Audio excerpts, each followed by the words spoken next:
পুরনিয়োগ দুর্নীতি মামলায় দীর্ঘদিন ধরে স্ক্যানারে ছিলেন রাজ্যের প্রাক্তন মন্ত্রী সুজিত বসু। একাধিকবার ইডি তলব করে তাকে। সোমবার রাতে তাকে গ্রেফতার করে ইডি। আর এই ইস্যুতেই মুখ খুললেন রাজ্যের গ্রামোন্নয়ন মন্ত্রী দিলীপ ঘোষ।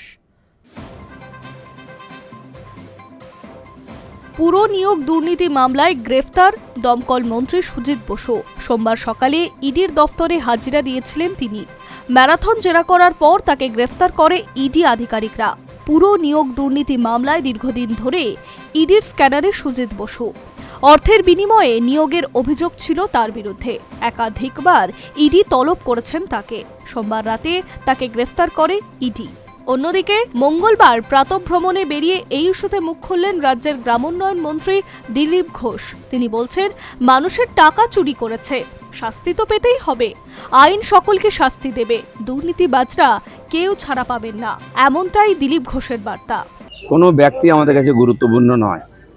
পুরো দুর্নীতি হয়েছে 15 বছর ধরে, সেই ত্রিফলা থেকে আরম্ভ করে তা তদন্ত হবে। মানুষের এটা অধিকার আছে, তাদের টাকা যারা চুরি করেছে তাদেরকে শাস্তি দেওয়ার আর অধিকার আছে।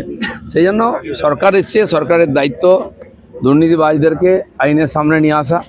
প্রশাসন সেই কাজটা করবে, আইন তাদেরকে সাজা দেবে। কলকাতায় থাকলেও প্রতিদিনই ইকো পার্কে প্রাতঃভ্রমণে যান বঙ্গ বিজেপির দাবাং নেতা তথা রাজ্যের মন্ত্রী দিলীপ ঘোষ। মঙ্গলবারও তার অন্যথা হয়নি। মঙ্গলবার সেখানে সুজিত বসুর গ্রেফতারি নিয়ে মুখ খুলেছেন তিনি। বলেছেন, সরকারের কাছে কোনো ব্যক্তি গুরুত্বপূর্ণ নয়। 15 বছর ধরে দুর্নীতি হয়েছে, তদন্ত শুরু হয়েছে। মানুষের টাকা যারা চুরি করেছে তাদের শাস্তি তো পেতেই হবে। প্রশাসন নিজের কাজ করছে, আইন সব দোষীদের শাস্তি দেবে। দিলীপ ঘোষ স্পষ্টভাবে বুঝিয়ে দিয়েছেন, অপরাধের সঙ্গে জড়িত সকলকে আইনি পথে শাস্তি দেওয়া হবে।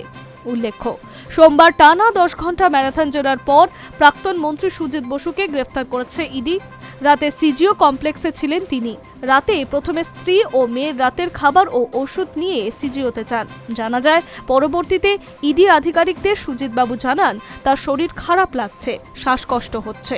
রাতে বাড়িতে অক্সিজেন দেওয়া হয়, এমনটাই সূত্রের খবর। এরপর সুজিত পুত্র সমুদ্র বসুকে অক্সিজেন নিয়ে সিজিওতে তলব করা হয়। মঙ্গলবার সকালে প্রাক্তন মন্ত্রীকে শারীরিক পরীক্ষার জন্য নিয়ে যাওয়া হয় বিধাননগর হাসপাতালে। যাবতীয় পরীক্ষার পর তাকে নিয়ে যাওয়া হয়েছে ব্যাংকশাল আদালতে। Hi news network.